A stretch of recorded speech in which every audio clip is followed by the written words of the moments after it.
Good evening everyone, welcome back to my another mini blog. গত শনিবার এই ভিডিওটা শ্যুট করেছিলাম, তোমাদের সঙ্গে শেয়ার করা হয়নি, তাই ভাবলাম আজকেই শেয়ার করে দিই। তো সন্ধেবেলা আমি, মা, বাপি আর বাবি চলে গেছিলাম স্কাই টাচে একটু খাওয়া দাওয়া করতে। তো বেসিক্যালি ডিনার করতেই গিয়েছিলাম। বীরনগরের স্কাই টাচ রেস্টুরেন্টে আমি অনেকবার এসেছি আর এখানের অ্যাম্বিয়েন্সটা আমার বেশ ভালো লাগে। এটা একটা রেস্টুরেন্ট কাম রুফটপ ক্যাফে। বাইরেটা যেহেতু অনেকটা খোলা জায়গা পাওয়া যায়, তো বাচ্চারা না খুব এনজয় করে। তো বাইরে ভীষণ গরম লাগছিল বলে আমরা ভেতরটাতে এসে বসেছিলাম এসিতে। এনিওয়ে, রেস্টুরেন্টে এসেই ফার্স্টেই মেনুটা সিলেক্ট করে নিলাম। তারপরে আমি স্টার্টার আর মেন কোর্সের অর্ডারটাও দিয়ে দিয়েছি। আমার সাথে বাবি যখন থাকে তখন সবসময় অ্যাটেনশনটা আমাকে দিলেও যখন বাবি আমার মায়ের সঙ্গে মানে ওর নান্নার সঙ্গে থাকে তখন অ্যাটেনশনটা বেশি আমার মাই। তো যাই হোক, ওদের বন্ডিংটা দেখে যে আমার কি ভালো লাগে কি বলবো।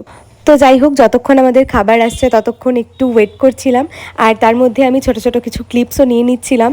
আজকে আমাদের এখানে আছে নৈশ ফুটবল প্রতিযোগিতা, মানে সারা রাত জুড়ে খেলা হয়। তো সেই জন্য এখানে আজকে ম্যাক্সিমাম ছেলেরাই রাত জেগে খেলা দেখে। তো সায়ন যেহেতু আজকে খেলা দেখবে, তাই আমি আজকে আমাদের বাড়িতেই থাকবো, তাই ডিনারটা আজকে বাইরেই করতে এসেছি। এদিকে কথা বলতে বলতে আমাদের স্টার্টারটাও চলে এসেছে। স্টার্টারে অর্ডার করেছিলাম ক্রিস্পি চিকেন, আর মা যেহেতু চিকেন খায় না সেই জন্য অর্ডার করেছিলাম ফিশ ফিঙ্গার।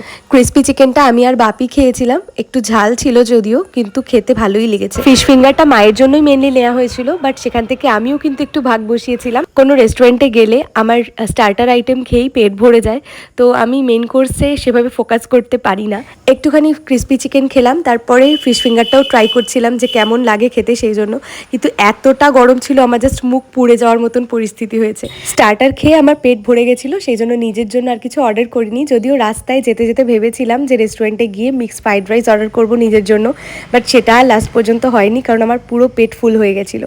তো তারপরে মা বাপির জন্য অর্ডার করেছিলাম পনির বাটার মশালা আর বাটার নান, যেটা সব রেস্টুরেন্টে গেলে মা বাপি এটা কমন, মানে এটা মা বাপির জন্য অর্ডার করতেই লাগবে আর কি। সব জায়গায় এটা মা বাপি ট্রাই করে। তো তারপরে আমি সেখান থেকে একটু খেয়েছিলাম, মানে একদমই অল্প একটু। এই মুহূর্তে আমার একটু ঠান্ডা ঠান্ডা কিছু খেতে ইচ্ছা করছিল, তাই ভার্জিন মজিতো অর্ডার করেছিলাম। আমার যেহেতু হালকা ঠান্ডা লেগেছে, তোমরা আমার ভয়েস শুনেই বুঝতে পারছো, তো ওদেরকে আমি বলেছিলাম যেন খুব একটা চিল্ড না হয়, তো সেই অ্যাকর্ডিংই ওরা আমাকে সার্ভ করেছিল ভার্জিন মজিতোটা। তো বাড়ি ফেরার পথে অরুণ আইসক্রিম খেতে খেতে বাড়ি ফিরলাম। So that's it for today.